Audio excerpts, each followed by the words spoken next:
trocar uma tomada é simplesmente uma manutenção. Hoje nós temos o maior problema de incêndio nos prédios é causado pela eletricidade, não é queda, né? E esses acidentes normalmente vêm de sobrecarga ou instalações mal feitas. O que eu quero colocar, aproveitar, que geralmente nas intervenções, nesses laudos, a maior parte é arquiteto e engenheiro civil. O que está acontecendo? As pessoas, né, não têm essa acessibilidade que um eletricista tem. Por exemplo, hoje nós temos, que eu estou querendo alertar aqui, para a maior parte civil, arquiteto, é que nós temos hoje os chuveiros elétricos sendo aumentadas as suas cargas e as pessoas só mudam a tomada. Esquece que é a fiação. Tem os ar-condicionados que estão aumentando as cargas. Os equipamentos eletrônicos, antes era uma mixaria. Hoje já tem equipamento eletrônico, você liga uma tomada, tem PC, tem carregador, tem carga de celular, que já vai quase uma carga de um chuveiro. O que eu quero posicionar aqui é que não podemos entender manutenção e reforma, né, na área de elétrica, que eu estou falando, né, que manutenção e reforma é como se fossem duas coisas distintas, não é uma coisa só. Quem trabalha na indústria sabe que manutenção ela tem uma engenharia de manutenção. Principalmente você tem manutenção preventiva, corretiva, preditiva, confiabilidade. Isso porque é uma indústria, precisa de um sistema complexo. E os edifícios estão ficando complexos. Você tem prédio inteligente. O que eu estou observando aqui, que eu queria deixar um alerta, é a manutenção de tomada tem que ser realmente de um profissional. Não é só trocar uma tomada, porque os acidentes têm ocorrido que as pessoas pensam que é trocar só o elemento. Então, a minha situação, que já vi agora ligando para o laudo, eu já li um laudo, né, que o pessoal fala para reformar o PC. Como reformar o PC se não fez uma manutenção preventiva antes? Então, é da parte elétrica. Eu gostaria de deixar aqui o alerta que todo engenheiro civil e arquiteto não considerasse a reforma sem ter uma medição das cargas, em ter uma manutenção preventiva. Ou seja, manutenção, trocar tomada, não é garantia que o equipamento está seguro. Temos, sim, que fazer medições. Eu acho que é importante, porque o civil que vai na frente, o arquiteto, e a elétrica vem depois, já é tarde, ok? Tá certo. Só complementando aqui uma questão, existe uma outra norma, 5674, que fala da gestão da manutenção. Então, a manutenção, assim como a reforma, essa norma de reforma veio complementando uma norma que fala de manutenção, que toda edificação tem que ter um plano de manutenção. Então, a questão da manutenção, do planejamento da manutenção, é tratada uma outra norma, que já antiga, que é de 98 e foi revisada agora em 2012, e que também toda edificação deveria ter este plano de manutenção já implantado. Já implantado há muitos anos, porque essa norma é de 98, desde 98, todas as edificações deveriam ter um plano de manutenção implantado. E que também, né, não foi só as edificações comerciais, industriais, que têm, né, um acompanhamento técnico. As edificações residenciais não aplicam isso, mas deveriam fazer, né, também um planejamento da manutenção e ter um plano, um programa controlado, né, das atividades de manutenção. E outra questão, que quando a gente está falando de obras, de reformas, que depende do tipo de reforma. Se tem obra de reforma que é ligada à área civil, tem obra de reforma que é ligada à área elétrica, à área mecânica. Cada obra vai ser conduzida, planejada, projetada por profissional habilitado dentro da sua área, né, de atribuição. É isso que também tem que ser importante, que seja informado às pessoas, que cada profissional vai atuar dentro da sua área. Se você vai pensar em fazer alguma manutenção da área de elétrica, evidentemente você vai ter que buscar um projeto de um engenheiro eletricista. Né? Tem que ser dessa forma. Ok, mais alguém gostaria de fazer alguma pergunta? Tem mais alguém?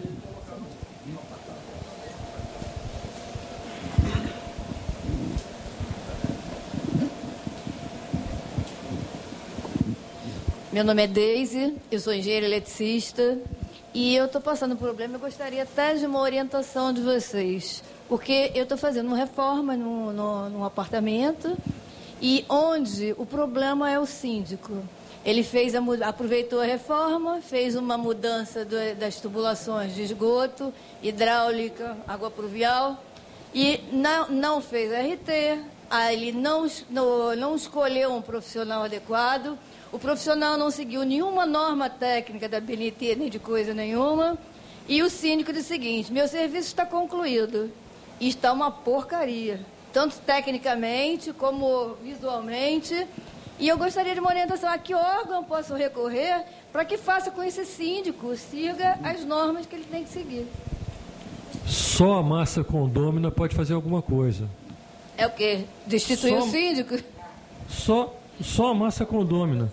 Sim, mas enquanto isso, a obra fica parada, né? Você tem duas formas. Ou você muda dentro do condomínio ou você vai à justiça. Você não tem nenhum... Infelizmente, a gente não tem nenhum órgão que a gente possa recorrer com relação a essa situação. Justiça ou, né, destitui-se o síndico. Obrigada. É muita alternativa.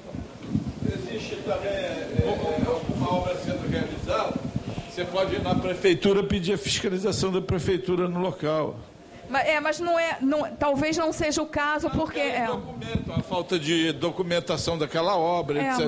Mas se for uma obra que não requer a licença, a prefeitura não vai... Não, mas em prédio é obrigado a ter engenheiro profissional. Não, mas vamos dizer, a prefeitura ela só vai fiscalizar se a obra for daquela... Falou-se aí de piso. Piso não é simples, como trocar uma lâmpada não é simples. Por exemplo, uma lâmpada num prédio antigo, antigamente era incandescente, resseca a fiação, está lá acesa. Todo mundo nos apartamentos mais antigos está lá com a fiação, está acendendo tudo, mas está tudo ressecado, tudo um lixo. Todo prédio devia trocar, a cada uns 20, 30 anos, trocar toda a fiação, e não fazem isso. Piso, é simples, quebra, troca. Não, um pedacinho eu troquei é uma coisa. Eu troquei um piso inteiro, eu posso trocar um negócio de 1 quilo por uma coisa de 10 quilos. E aí a coisa complica. No meu caso, é troca de tubulação. Então, eu acho que realmente é necessário um profissional habilitado. Sim. Deveria, né? Aí, vamos dizer, é a questão cultural. A gente ainda tem muita coisa para andar com relação à questão cultural. Ainda tem muito que a gente desenvolver com relação a isso. Alguém mais aí gostaria de fazer uma pergunta? Eu gostaria de fazer uma, Antero. Nós, nas diversas palestras que a gente fez aqui sobre vistorias, a gente discutiu muito a falta de plantas nos condomínios. Aí chegou o ponto do engenheiro Contarini, que estava presente numa delas, dizer que menos da metade dos prédios do Rio de Janeiro tem plantas no local. Muito menos. Muito menos. Muito menos. Como é que você encara aí? Porque aí há a necessidade de fazer projeto, modificar. Aí não se sabe o que tem, né, no prédio, pô. Não se sabe como é que é o prédio, foi construído nem nada. Como é que você encara isso, hein? É necessário criar uma obrigação das construtoras fornecerem as plantas? Já é obrigatório. Desde 98, desde abril de 98, quando foi editada a primeira NBR 14037, o construtor, ao entregar a edificação, ele é obrigado a entregar a cada proprietário de unidade um manual sobre a sua unidade. Ele é obrigado a entregar ao síndico o manual do síndico. E ele é obrigado a entregar ao primeiro síndico, sob protocolo, todos os projetos da edificação. É isso aí. Inicialmente, isso começou em 98. Bom, isso demorou a pegar. Tinha gente que duvidava que isso pegasse. Pegou. Acontece 100% no país? Não. Mas as construtoras organizadas, em sua grande maioria, estão entregando. Entregam tudo? Não. Porque as pessoas, por falta de informação, também não fiscalizam para saber se tudo foi entregue. Então, há uma situação. Estrutura, por exemplo, nem sempre é entregue. Nem sempre é entregue. E as pessoas ignoram que o poder público não fica com a estrutura. As prefeituras ficam com a arquitetura. as concessionárias ficam com os projetos. Agora a estrutura você não encontra. Mas as concessionárias ficam só com os desenhos que lhe interessam. Ela recebe, vamos dizer, uma coleção de 30, 40 desenhos, ela fica com um desenho que lhe interessa. Não interessa ter isométrica. Para quê? Eu quero ter a planta do pavimento de acesso, onde entra a água, onde estão as caixas de passagem, etc. Acabou. Quem fica com o projeto inteiro, as concessionárias de gás, óbvio, ficam. As de telefonia não ficam. Fica só com o que lhe interessa. E o poder público não fica com a estrutura. No Brasil, há muitos anos, antes do computador, o calculista ficava com os originais, né? Ou em manteiga ou em papel tela. Ele guardava aqueles originais até morrer. Ele morria, a viúva no dia seguinte, na época do incinerador, mandava incinerar. Hoje, o calculista entrega o CD, um DVD, para a construtora, que às vezes não repassa para o condomínio aquela parte do DVD. Entrega outros projetos, não entrega a estrutura. A construtora fecha, o pessoal fica sem estrutura. Então vai também da questão de disseminar a informação para que as pessoas possam cobrar seus direitos. Desde 98, uma edificação nova tem que ter todos os projetos. E mais, o gestor da edificação nova tem que manter esses projetos atualizados. A classe a quem interessaria isso não divulga isso. Os engenheiros e os arquitetos. Os manuais, os projetos têm que ser atualizados. As prefeituras, aos poucos, nós temos 6 mil prefeituras no país, quase 6 mil prefeituras. À medida em que uma prefeitura cresce demais, ela não se interessa em guardar esse arquivo. Ela não pode ficar responsável por esse arquivo. Então esse arquivo fica com o dono do endereço, que deve manter atualizado. É muito complicado, as pessoas dizem assim, poxa, mas hoje os arquivos não são digitais, tá? E as tecnologias não mudam? As prefeituras vão se responsabilizar pelas mudanças de softwares? Não, não podem. Seria muita coisa. Então, a tendência é que cada um guarde os documentos do seu interesse. Essa é a tendência. O interessante, o Antero, que é nessas palestras que houveram aqui, eu até estou repetindo que eu levantei a questão, inclusive, de quem é a propriedade dos projetos?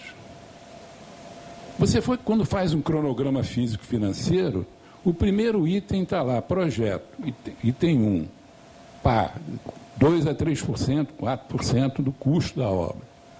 Depois esses apartamentos são vendidos com aquele custo ali. Então, de quem é a propriedade dos projetos? Do dono do imóvel. Não é da construtora, prefeitura, não é? Dos condôminos. Vamos lá. Os projetos pertencem ao dono do imóvel. Tem que ressalvar só a questão da propriedade intelectual, dos arquitetos e dos projetistas da estrutura. Que foi pago pelos condôminos. Não, mas tem que ressalvar só a criação intelectual dos arquitetos. Isso é previsto no Código Civil. Muitos arquitetos não sabem disso. É o direito autoral.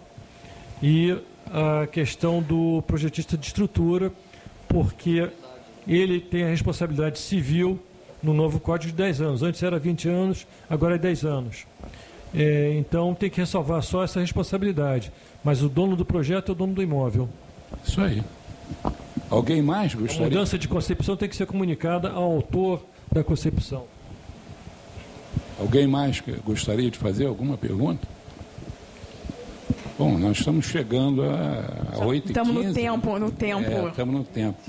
A gente, antes de encerrarmos, eu perguntaria ao Grima se gostaria de falar alguma coisa.